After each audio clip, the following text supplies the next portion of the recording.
Hello, this is Dale Matthews. It's Inside News. This is a show about local politics, and here is Mike Jones. Good evening, Dale. But on Good the other evening. hand, Yep, four fingers and a thumb. uh-huh. So it does look vaguely like Monty Python, but we'll live. Okay, so perplexing news today at 5:01 when I talked with the clerk's office. I just wanted to see that everybody got their voters pamphlet statements in, because if you're not in the voters pamphlet, and if you don't have a picture, what are you doing, bud? I mean, why run?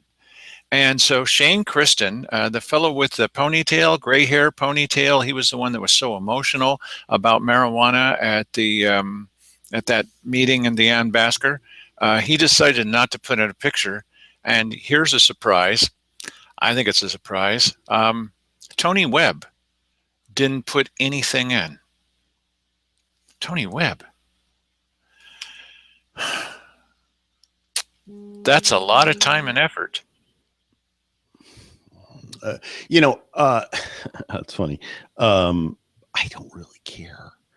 Well, I know, and I'm running against her, but I don't want to see somebody aced out of. I mean, most people, their number one place. Oh, don't try to sell me that pile of malarkey. I've always been that way. I was that way at the last election, an election before that, and I wasn't involved in them. I want to be sure everybody gets their voice out there, and there are plenty of people. I would think most of the voters, they get, they're not really that well informed. Most of the voters aren't, and they flip through that voters pamphlet and they look for a happy, picture of somebody who looks happy and friendly, and then they read like a paragraph, and then they vote. And if you're not in the voters pamphlet, what are you doing? And the only thing that does for me is it just makes me wonder if it was intentional or an oversight. That's the only thing it makes me wonder about that. If it was intentional, she would have to believe that there was a greater form of publicity that existed somewhere else that she was going to get. I don't know how you get a whole lot better than a voter's pamphlet that goes to every voter's house, and they're probably going to be looking through to assist them in making a decision. It seems about right to me, but perhaps she think, now listen, the sneak preview shows up in almost about everybody's house. I don't order the sneak preview. It shows up in my mailbox. So I'm assuming that it shows up in most everybody's mailbox. And maybe she thinks that the ads that she's been putting in there every single time is enough. Who knows? Well, that's wrong. That's just wrong. That's not going to work. Okay, so I get this phone call from Tony Webb late last night, and she said, well, I've got this story for you guys. Okay. And she says, I was criticized by some people in city government, and I've got a recording of that where they're kind of, like crush me kind of thing. I'm paraphrasing. I have to. And I said, oh, really? Uh-huh. And I said, is that audio recording or video recording? Well, I don't want to say. You don't want to say. Okay. Was it a meeting that was a public meeting? Well, I'm not going to tell you. You're not going to tell me. Tony, well, you'll have to invite me on your show live, and then I'll show it to you. Yeah, well, I mean, there would be only one. Well, I guess theoretically, if she had a video on her phone, she could put it up to the camera and go, "Look, here it is. See, can you see that video?" And that's about as good as not being in the voters pamphlet. Oh my gosh. Well, no. I don't know. Listen, we're left to speculation here because there isn't anything else that goes with this. But then the other thing is typically when you have a show like this, you're not really interested in unexpected things happening on the air. You want to hear about it ahead of time. You want to load it into your production software and play it yourself, as opposed to somebody else sneaking something in on you that you don't know what the heck it is. What news agency would allow you to come on live? No. Of course. Nobody. No, of course not. But here's that's not the most weird thing about that. I mean, the thing is that Dale is somebody that she's running. They're both running for the same city or county commissioner position. Still an interesting story. Okay, yeah, but why would Dale want to have her come in and be throwing some unknown thing on the air? It doesn't make any sense. I wouldn't do that, but it's not because of, boy, it's such a hassle. Of course not. No, but it's not that. No, if it's an interesting story, I want to show it. Look, okay, let's put it this way. People at the city council or in the staff are denigrating a citizen and trying to destroy their reputation. I can identify with that. So I'm going to have a natural inclination to want to show that kind of thing. But I'm not going to, if you say, well, I'm not going to tell you about it, you're not going to tell me about it. What are you doing? Well, we're on the phone right now. You're telling me about it right now. So yeah, it's that's a little bit weird. I mean, why not just come out, and put it out there? If it's something you obviously wanted to put it out there, I won't tell you if it was on the public record. I won't tell you. I won't tell you. Well, and that's the level of interest that I have in it. Beyond that, I don't. Okay. So last week, I already told you some about this. Last week, some of the other candidates got together with me. They saw me on the street there. Well, not on the street, you know what I mean. Yes. And they said, why don't you draw up some kind of paragraph and we'll send a letter to the governor. Well, this should have been done by the other two county commissioners saying, we're not interested in having you do this. And so I drew up a little paragraph. Wait. Hang on before you get to that point, because I know you want to show that. Let's lay a little bit of groundwork here, because I know from back in 2012 when I used to belong to SOS, Keith Heck would come there all the time, and Cherryl Walker would come there all the time. And in one of the meetings, we were talking about something that was going to bring immediate money into that could be used for law enforcement. And Keith Heck was like, hey, you got to put the kibosh on that. No, don't talk about that. And he was trying to be even stealth about what he was doing. But it was very, very clear. The reason why Keith Heck did not want us talking about anything that was going to bring immediate money into law enforcement was because you don't do that if you're going to try and pass a levy. Well, and the same situation exists with this particular scenario that Dale's going to show you this thing. It's the same thing. They're not going, they want this, but they're the stealth guys. Cherryl is the suicide bomber. You know what her ideology is. She's already told you, that, basically I'm doing this. And the other guys, Keith is just sort of sitting there, yeah, well, I don't know. And then Simon is saying, well, we need to hear all about this, but, and he proceeds to make the case for doing exactly this thing here. Well, and now, Dale, go ahead and continue. I'm sorry for the interruption. No, never be sorry, Mike. Well, sometimes be sorry. Okay, so here's what I said. I was the very first person. Okay, last night, we tried an experiment that almost worked. Mike was in the Ann Basker Auditorium. We've done it before, but he couldn't get a good connection. And so we were going to go live. We couldn't do it live. So Mike grabbed up what we had, and he put as much as would go out there to you guys. Sorry, there was a delay, but I was part of the decision. I said, yes, let's live dangerously. It didn't quite work. So we put out as much as the thing would take, which was about an hour, and then it got cut off at one point. And you guys know occasionally, because of the vagrants of the internet, that we do get cut off. And so, well, it wasn't that though.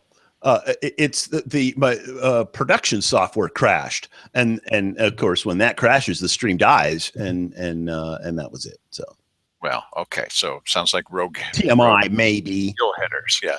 Okay. So Yeah. anyway, here's what I said. So I was on last night's show, just like I was at the one at the Republican gathering. Mike was running the show and did the intro, and then I was one of the people speaking. This time, I was the first person in the audience, and here's what I said to the commissioners. Oh, my head is cut off. Well, that's my fault. I'm such a big guy. Ooh, can you hear me? The thing that makes Al-Qaeda.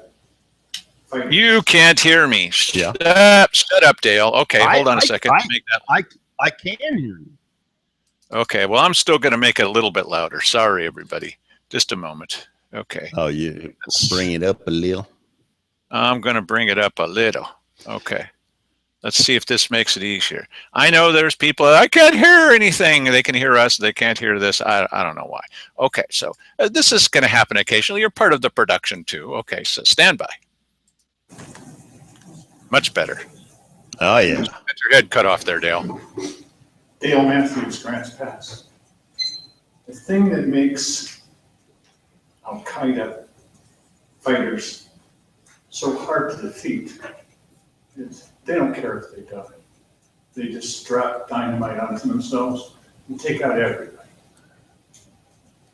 When you're in a situation with someone that has nothing to lose, that's the most dangerous situation that can be faced there or here.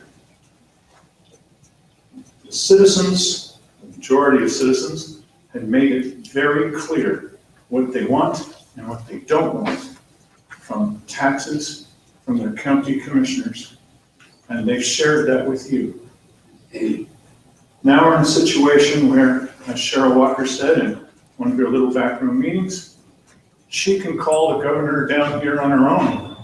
She doesn't even need the other two commissioners to do that. And today, she dropped out of the race for commissioner. There's nothing left to lose, and she could simply pull the trigger, as Simon Harris said.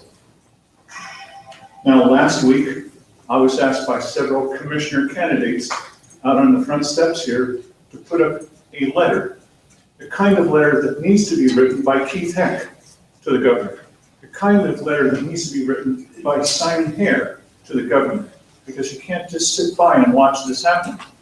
And the letter says, "We are the Josephine County candidates who will soon replace current officials Cherryl Walker and Keith Heck in commissioner positions 2 and 3. It's a good idea for your constituent response team to keep this in mind before sending us the pro forma answer.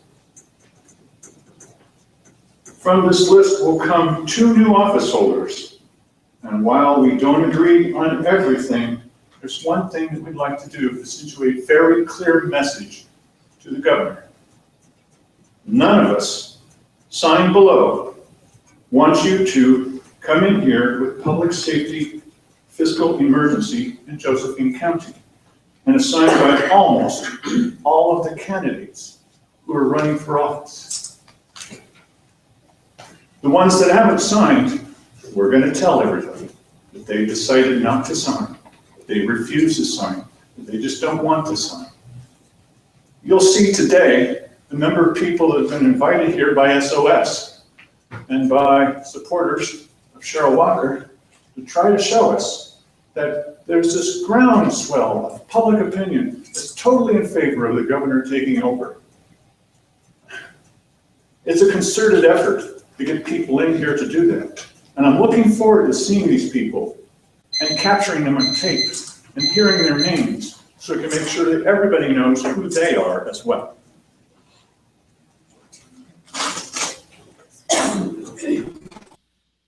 Yeah, I want everybody to know who these characters are.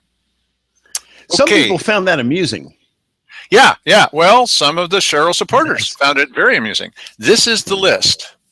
And as you can see here, every candidate except for Mark Kelsey, who won't you can't get hold of this guy. He was the one that said that he was going to try to pull down Simon Harris. Good luck with that. He also said that he was going to withdraw his candidacy, but he hasn't. He didn't turn in a voter's pamphlet statement. I don't know what that guy's doing. But one of the people I think was very interesting that didn't sign this, David Martin of Martin's Printing.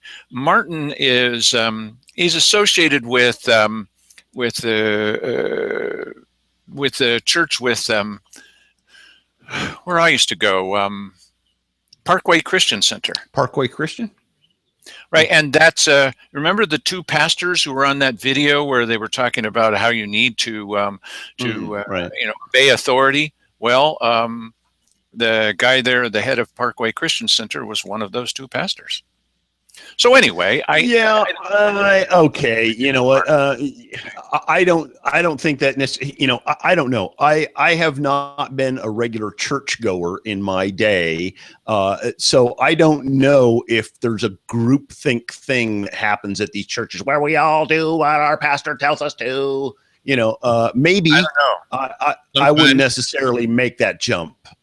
Okay. Well, anyway, I wanted to let you know that this should have some kind of impact. And when I say on there, the constituent response team should keep this in mind, that two of these people are going to end up being the new commissioners. Their typical response is, thank you very much for your letter. Hopefully in the future, we won't have to deal with problems like yours. Right, of course. What is a constituent response team? They are the people that keep the governor from seeing your letter. Okay. Gotcha. Okay, I get it. Right. So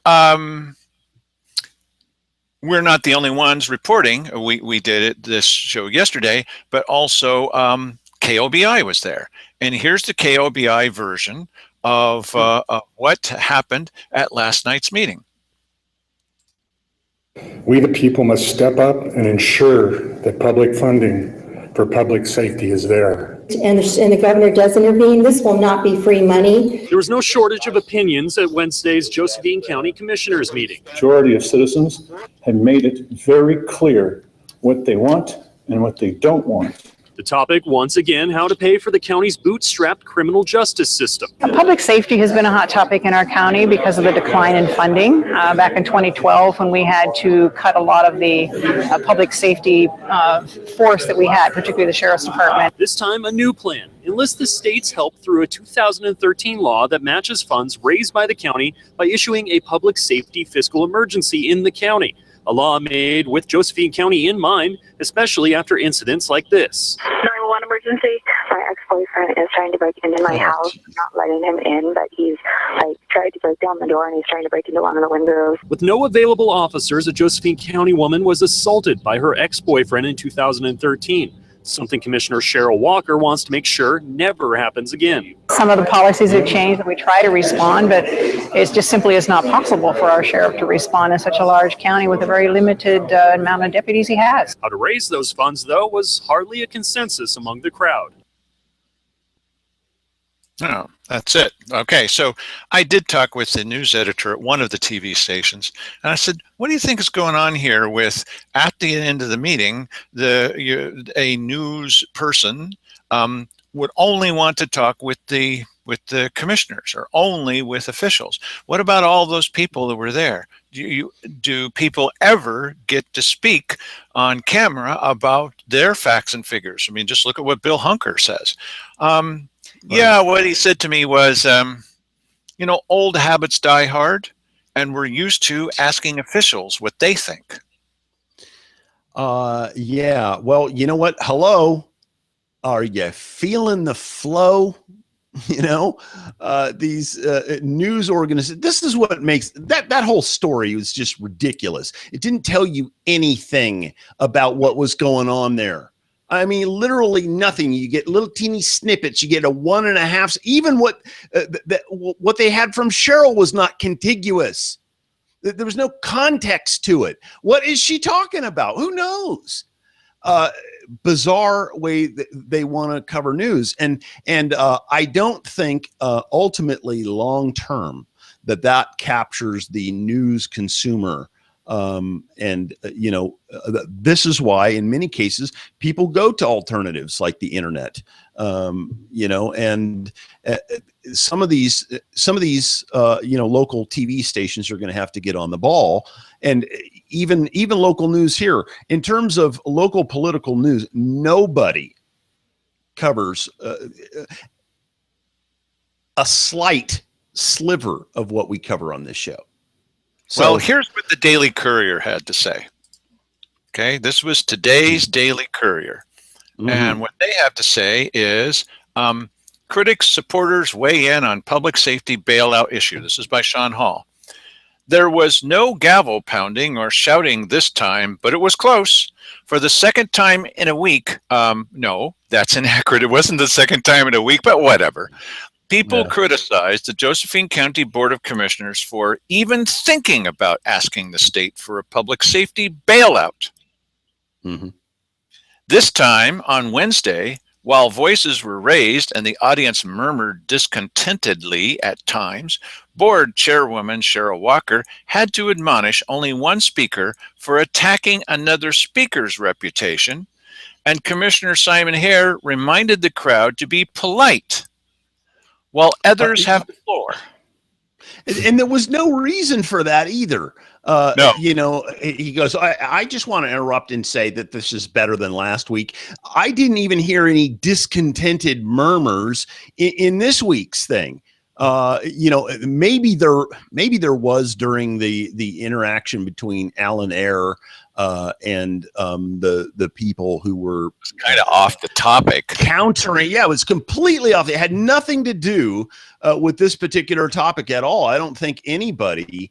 And listen, we even said on our show a couple of times after last week that, fine for you to come and get involved with stuff.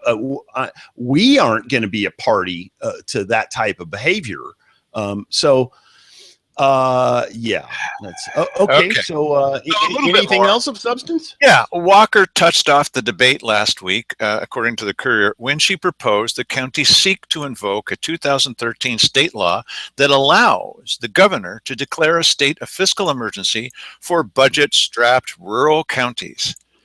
And from the state, aid from the state could help the county deal with budget cuts that in recent years have slashed rural sheriff's patrols, closed the county's juvenile shelter, and ended up with dogs and cats living together and children dying in the street.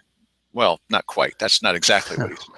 And so he goes on, this is Sean Hall, goes on then to talk about how things are really going to hell in a handbasket, and all the commissioners really want to do is just to investigate. They just really they just want to look into the issues and what's wrong basically with people who don't even want them to try to find the facts and share them with the public as the good public. Listen, the public is a heck of a lot more interested in the facts than the commissioners or this newspaper is. We've put those things out there. They don't want anything to do with the facts that we talk about. I talked with Sean Hall today. He called me. He had called me and asked me if I would consent to an interview because I'm running for office, blah, blah. So I did. It was a very strange interview because he kept arguing with me. That's a strange way to do an interview. And I said, well, here's what the facts show. Oh, that's not the way. Hey, this is what I have to say, and here and here and here. Yeah, but you're wrong about this and right. What kind of interview is this? I just kept going back to what it is that I have to say because he's going to write the article whether I like it or not. But as Mike pointed out, I probably should have said, wait. What the heck kind of interview is this? I probably should have done that, but I just I wanted to get the message across and hoping that right. Well, you're asking me what I think, and I'm telling you, and that's your story right there. I'm not interested in discussing the idea. If you want to do that after the interview's over, that's fine. We can hash out the details of the differences between their worldviews of myself and yourself. But that doesn't belong anywhere in an interview. That's weird. Well, the last main time that the Courier interviewed me about anything, I brought them all kinds of details about my background, and they, I guess, promptly lost them because they said, well, we couldn't find anything, and I brought them 2 boxes full. So, yeah, let's see how this one turns out. Okay, here are facts. Somebody brought up that the commissioners didn't put public safety because they talked about their priorities last night at the top of the list. That's not exactly right. What happened was when they were in the little back room and their top list of priorities, here's what they said. Keith Heck said that he didn't even have public safety on his list at all. And now you might say, okay, that makes sense if somebody else mentioned it, but he and Cherryl had at least one duplicate item. Cherryl put public safety as her number 5 issue because her number 1 issue is the North Valley Industrial Park. Now you guys also... Yeah, but wait a minute. Yeah. Wait just a minute. This doesn't jive with the story we heard last night at the weekly business session. That's correct. Because somebody... They say public safety, top of the list. That's because somebody after this, because I pay to get these dang lists, okay? And I listened to them there when they were saying their priorities, and it wasn't even on Keith's list, right? And so somebody went through afterwards and fixed it all up and made it look all nice and tied a nice bow on it. Look, public safety is our number 1 issue. No, it wasn't. It'd be nice to play back the video at some point. Oh, we're going to do that. Talking about their lists because, you know, if you ask Cherryl Walker last night, oh yeah, I don't know what these other people are talking about some lists that they have. They don't have the list. This is the list, and the list that they have has public safety right up top. Yep. Okay, so now one more thing I think is interesting here is here's what now they're going to talk a little bit. Shut up. Okay, so the downtown alleyways. Wait a second. Here's what the city council, I can't find it. Okay, here's what the city council says, because they were the ones that pushed these guys into this. Remember? They said, Cherryl Walker, if you guys don't do this, nobody's going to do it. Their number 1 issue is to partner with community to provide homeless youth shelter. Okay, that's their number 1 priority. Their number 2 priority is the Allen Creek Sports Park Complex funding. And number 3 priority is maintain necessary criminal justice infrastructure, including the DA. Now, we heard something interesting about the DA last night. Mike, you want to repeat that, bud?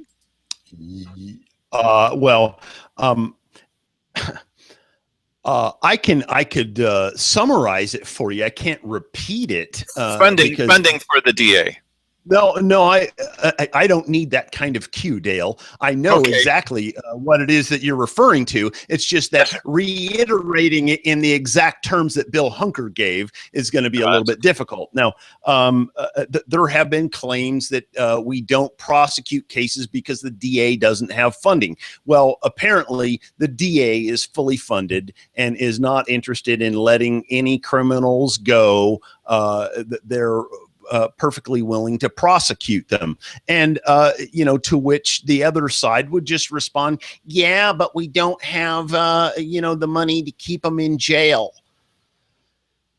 Okay. Well, but what is it that the city council just said? We need to fund the DA. And how many times have we heard this? The DA doesn't have funding. The DA said at a speech that Bill Hunker was there that it's fully funded. And fully staffed, and yes, but okay, big misunderstanding.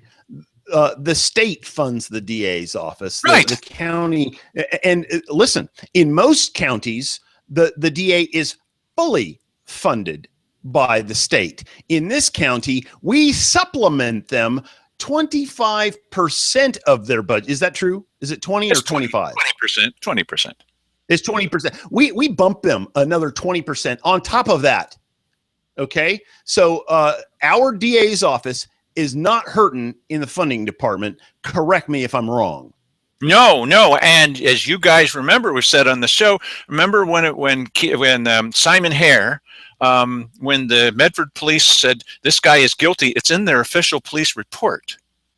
Cherryl said, that's hearsay. No, it's from the report. Okay, so they said that he had filed a false police report. So I talked with the DA and I said, are you going to follow through on this? What he said was this: I can't, because I get part of my funding from the commissioners. That's a get out of jail free card there, bud. Yeah, apparently. Of course they fund him. Why wouldn't they? Okay, so we're going to play back what some of the people on the other side had to say. But just before that, I want you to see what Keith Heck had to say. This is great. The only thing that I want to add tonight is that some folks came to this meeting tonight anticipating the board's action on this 753, and they wanted to make sure we all understood if it's either the terrible thing or the good thing or what. That's not on the agenda at all tonight. So we're going to have a meeting tomorrow where this whole thing is going to be talked about ever further. But I speak for myself. I have not yet made a decision over which way to go, what to do. That's not a decision that has been made. Though there are those folks that like to attribute those to you. It's almost it's a sin to ask questions. Well, I like to ask questions. And if I ask a question about 753 or what does this mean here? That, oh, you're automatically going forward or you're against it or what? Good grief. Get into the real world and quit playing with your games. What? What was that? Quiet, that's all right. What's not? Okay. no, it's not. Quit playing with your cameras. Well, you know what? If you were up at the podium and you were saying something bad about someone else in the room, Cherryl Walker jumped down your throat. But if one of the commissioners is doing, hey, that's all right. She even said that. That's all right. No big deal. No, it's not. Well, then the Courier wrote it up as, all they had to do is just criticize the one person for saying something negative about, oh, it's not the commissioners who are ever doing that. And Keith just said, well, I haven't made up my mind. Well, Keith, all your competitors, all of them have made up their mind. With one guy saying that he agrees with Cherryl, but they've all made up their mind. And so what's your problem there, bud? Now, whoa. Hang on just a second. Did the one person who didn't sign that you mentioned say that he agrees with Cherryl? Is that what he said? No. The one person. Okay, let's not miss. Okay, all right. The one person that didn't sign, he said, I don't agree with this. Okay. But that's a far difference from saying I agree with Cherryl. Okay. Well, okay. Listen, I don't like to paint people with things that they didn't say. The guy didn't say that. So okay. I'm not going to say that he did. All right, he didn't say that he likes this idea. He just said he won't sign anything that says that he doesn't like the idea. Right. Right. That's okay. Exactly right. I stand corrected. Yes. That's what he said. Okay. Okay. So here's what some of the other people in the audience had to say. Well, let's let them have their say. Go ahead. I want to know who they are. My name is Jennifer Roberts and I live in Grants Pass.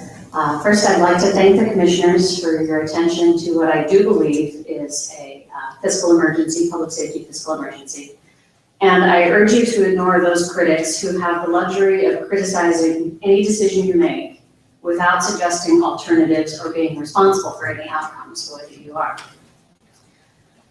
While you deliberate about solutions to our public safety emergency, I ask you to keep two people in mind. The first is June Rice, who in August of 2012 wandered away from her foster care home in Murphy.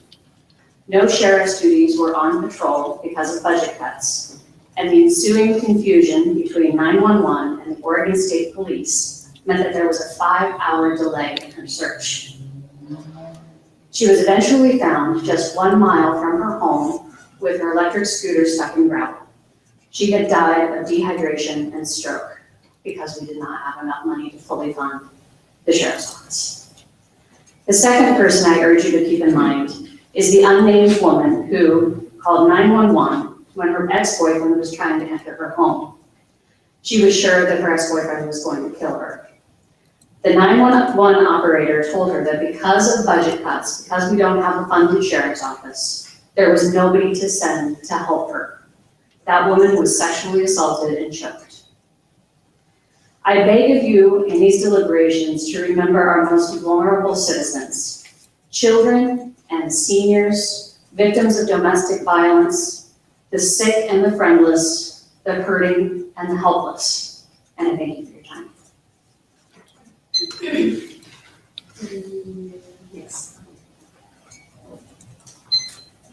Diane Mackin, public citizen. Diane Mackin, Grants Pass. I have a cold, so we'll see if I get through this without coughing. I often hear this from people who attend these meetings, and I heard it tonight. People accuse you of not representing the people or the will of the people.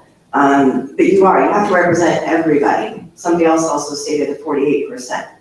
That's true. You're representing those of us, maybe in that 48%, almost half the people that do want to vote and pay for property taxes. We want the option to vote for those property taxes. We do want to pay more for a fully functioning criminal justice system. And the key part is system. It goes beyond patrols. It goes beyond jail space. It includes the DA, and it also includes the juvenile justice system that's been closed for years. I teach at the high school. I see the difference of what's happening with kids. My comment to you is we often hear about people don't trust you. They don't trust you with the money from the budget. I would say to you, challenge those people. Encourage them to read the budget and give them a copy of the budget. Say, here, you find the $8 million. It costs approximately $12 million to fund the criminal justice system. If you guys can only put $4 or $5 million into it, there's a $7 to $8 million deficit. Challenge these people who think they know better to find the money, to find where you can make up that difference. As Dale so lowly put it, you've got nothing to lose, Cheryl. Maybe that's something you could put to the public. Here you go, find it. I am fed up with some of the people in the community. I've lived here since 1979, and yeah, I've seen things go downhill. And all it takes is people to look on Facebook to see a car is stolen almost every day in this county. It's got to stop. Thank you.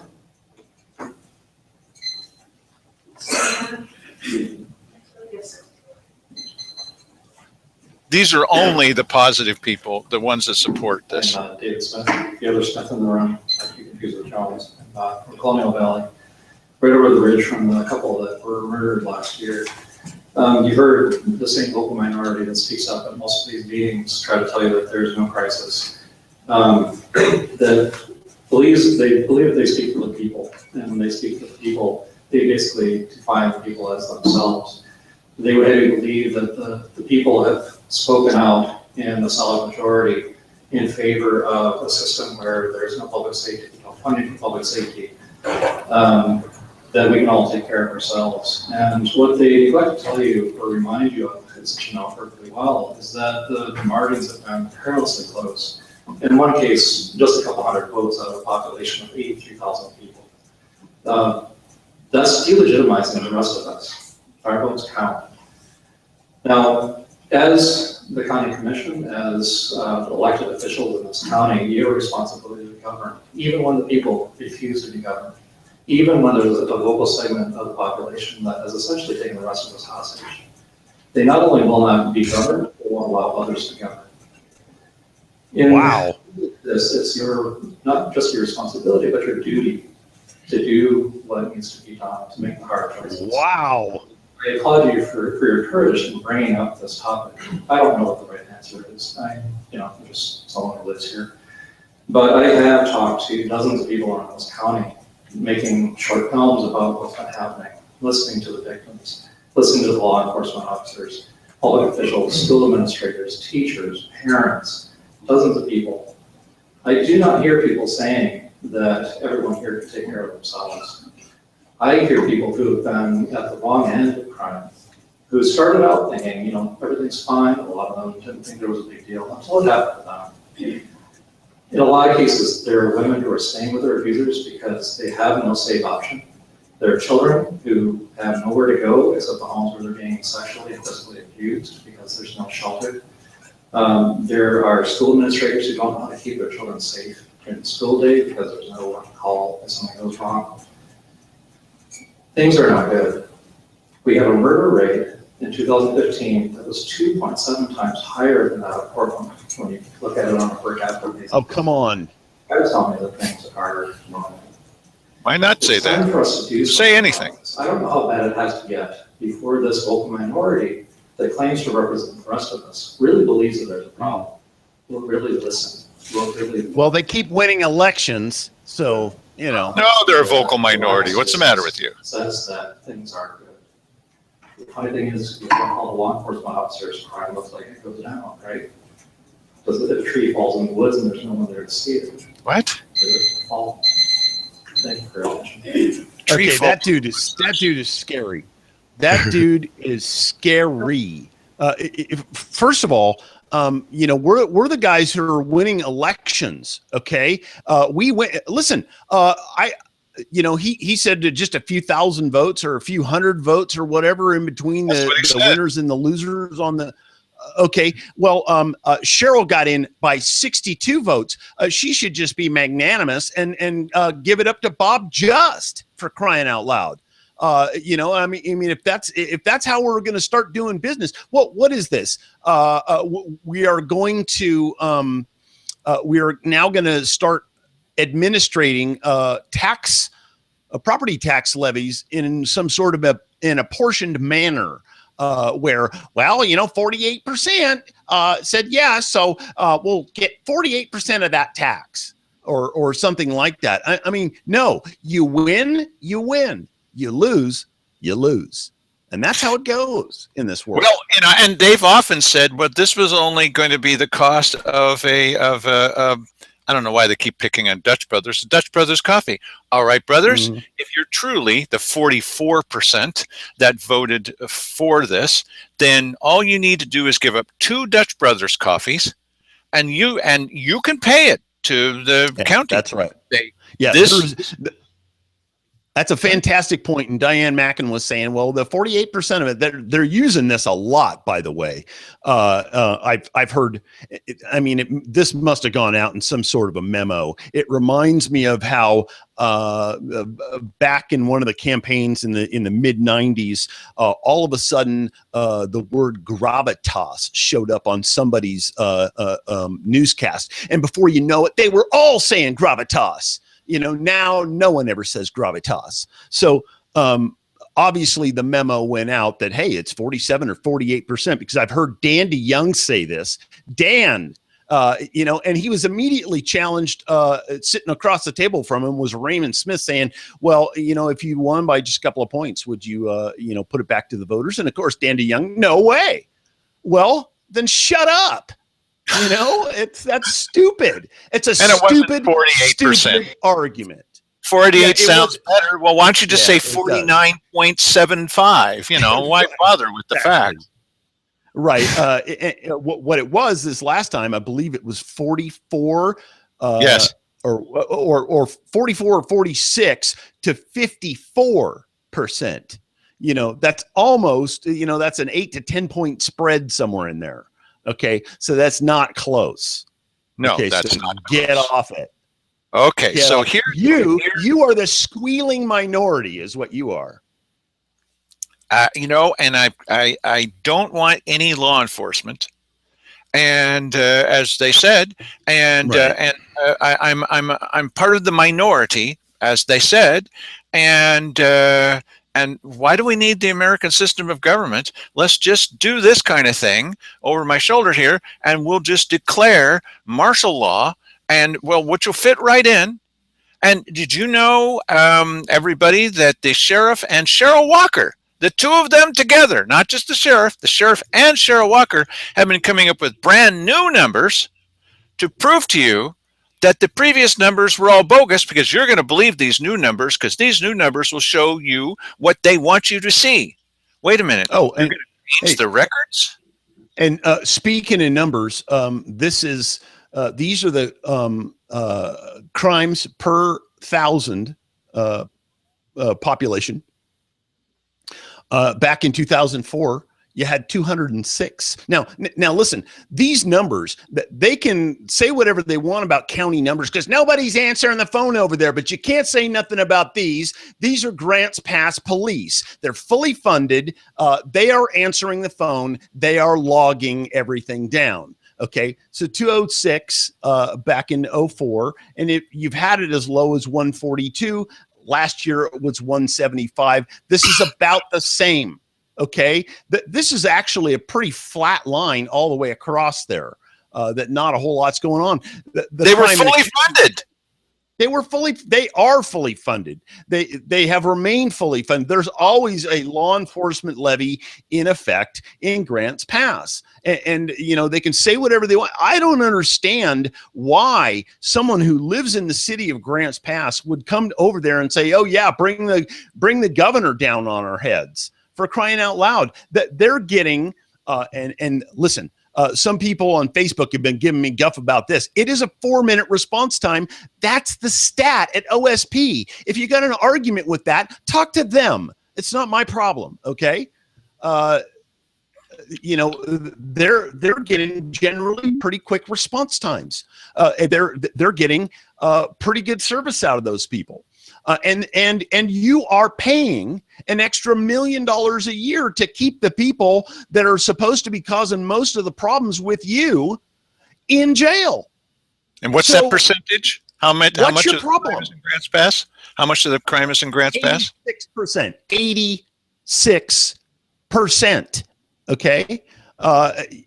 Most of the county is very, very tranquil. You know, I'm getting sick of these people blaming murders that take place on you know, not enough deputies on the road. There never has been a great you know, law enforcement presence out in the county. In the rural area where I'm at, if my neighbor down the street got murdered, you know, how dare you if you try to blame that on not enough police presence? Because there's, you know, I haven't seen a patrol in this neighborhood ever. Okay, so well, that has not. Go ahead, Mike. What's that? Sorry. No, go ahead. We heard a very interesting fact last night. Well, supposed fact. Remember, we've talked to you about how there's one police officer, a deputy, running through the Josephine County Sheriff's Department that's being paid for by Cave Junction. And the person only works during the day. Well, one can only hope that after all these complaints that maybe they will stop doing that. That seems like a lunkhead idea. Okay, all the crime's happening at night and he works during the day. What should we do about that? I don't know. Okay, look, so that's... So here, and what we told you was doing the math on that, since it's 2 square miles and Cave Junction, I mean, you can drive through there. If you sneeze, you're going to miss it. Okay, they're not getting on their case, but still, it's a pretty short little place, and all the businesses are, you know, pretty much concentrated. They've got 1 police officer for 2 square miles. We did the math, and I found out that if you had that many, that kind of coverage all over the county, you'd have to have 820 deputies to give that kind of coverage. Now, last night, what we heard was, you're going to love this, is, oh, well, the sheriff has put 2 deputies out there. Well, in order to have that kind of coverage, we'd have to have 1,640 deputies in the county. Yeah, you know, I mean, part of the problem is the time that you're covering things there. But the point is that in order to make a marked difference in the safety, the public safety situation in Cave Junction, you really don't have to do that much. You add maybe 1 guy. Okay, spends a little bit more time there. You got a guy in the daytime and you got a guy at night. You have somebody to respond. That makes a great big huge difference. I know a bunch of people that are out in Cave Junction right now that are they're using a phone app that has a couple of buttons on it, and you get people in your network on this thing, and you just press a button and everybody that is in the network is sort of like a social media thing. They're all notified that something's going on with you. maybe you're being robbed or maybe something is going on, but people are notified, and they also know instantly where you are, and then they're given turn-by-turn directions to get to where you are. I think it's a fantastic idea, and more of that needs to happen. Well, as Cherryl said, her counter to all this is that she had interviewed, researched, scholarly research, some people who had recently moved to the area. And she said to them, why they answered her, I don't know. I think it's in her imagination, but they answered her, no, we don't have a job. And so she was saying to them, well, are you here to steal and rob from people? Is that your job? Well, welcome to Josephine County. I'm your county commissioner. I won't be running again, and there's a reason for that. Right. There you go. Nice. Here's what Jean Mount had to say, and Jean absolutely is going to be all for all this. That's who she is.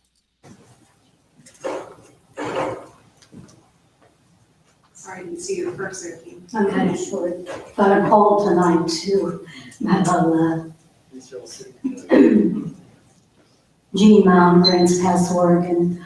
I wanted to make some comments related to public safety services, and I thank the previous speaker. I think you covered the issue very well, outlining the fact that we definitely have a problem. We need to focus, which we have not been, on resolving it.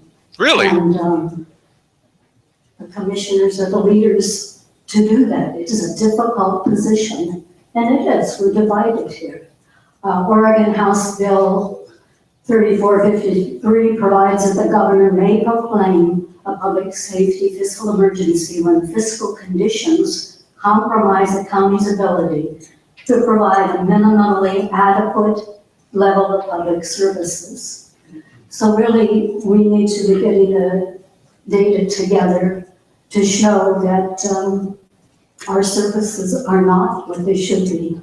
What are the mandated services? What are the required essential services? I don't have all of that data, but we have the professionals who can give us that data. I went online. Grants Pass has an annual report that is given. We have statistical data. And we have all the professional people from the sheriff, the juvenile department, the criminal justice system, and others fiscally to get this data together as best we can, along with the statistics, which I don't think are totally accurate. When I have had to file something, a car that was at the end of the lane, the hood was taken off, had been there a few days. You don't call anybody when you try. You get a form, you go online. I hope you haven't had to do this, but many people have. I have neighbors who have been burglarized. So is that reporting or not reporting? A whole bit of property relegated to, well, that's just burglary. It's not really important. It is important. It's very important to all of us, and almost a fear that I can't leave my house. I lived here over 30 years. I've seen a big change. I'm aware of the budget. People need to get informed. The funds aren't there. We need to come up with a solution. And we have never raised property taxes for the general fund in this county since I've lived here. Now that speaks to the fact that we have a lot more people. I mean, just basically, we've got a problem we need to resolve. So what are some of the areas that we know we have problems? Well, I can account for the fact that there's a delay in response and the emergency calls. Of course, we don't have 24-hour patrol, so it's OSP. And I'll just add, and I'll give a copy of this paper to you, that I was on the grand jury just a few years ago, and it was alarming to hear there was an actual possible shooting out in Cave Junction. Someone's calling. The OSP person and police have to come from Central Point. And a family member tries to hold down somebody, and this was just unacceptable. It's frightening. Thank you. But you notice how Cherryl did not cut her off immediately? That's the way it works sometimes. Well, yeah, well, actually, they were kind of letting everybody go long last night because I went over, probably 10, 15 seconds myself, and she didn't say nothing. Well, last week, she cut Sandy Castanelli off in mid-sentence. So, yeah, she did. Hey, listen, I just got notified by somebody who watches the show on a regular basis that the guy in the green shirt that I was think is a dangerous person. I think he really is a dangerous person. His name is K. David Smith, and he has a blog that he does on. He does some articles on the SOS website, but if you want to hear more of his commie blather, it's at kdavidsmith.com. Oh, man. Or kdavidsmith.com. Yeah, or Comrade David Smith. Yeah, I got you. Okay, look, at today's little backroom meeting, which we were waiting for, go figure, the commissioners decided, I think this problem needs some more study. Let's study the facts and figures more. And as Gene Mount said, well, we need to gather the information and change the information that we already have to match what they want these results to be. That's not what she said, but isn't that the net result? They need to gather more information to prove that they're right and everybody else is wrong. Yeah, that'll be fun. We're really looking forward to seeing those facts and figures. Let's see them. I definitely want to see that. And then they also decided, what we really need? We need to get together a group of people who will look at this, and they'll come from all walks of Rotary. I mean, all walks of life. And let's see. Well, we got to be sure to have the sheriff on there, and other county officials need to be on this. They're going to evaluate what's best for us. It really should be a lot of county officials. Who are also coincidentally members of SOS and/or Cuffs.